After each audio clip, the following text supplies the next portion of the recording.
This video we'll talk about a common logarithm, kind of what they are, where they come from, and how they're useful. So let's take a look at an example here. So in this example, it'll kind of derive where the common logarithm comes from.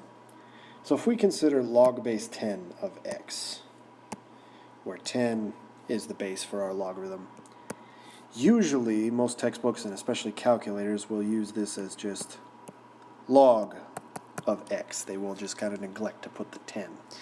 Because we use a base 10 system, that's why they call it the common logarithm. And if you go to your calculator and you just punch in the log button, usually we're talking about log base 10.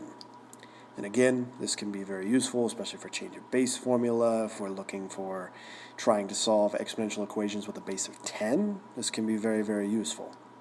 So, much like natural logarithms, common logarithms just refer to its base 10. And it's one of the two functions that exist on a standard calculator.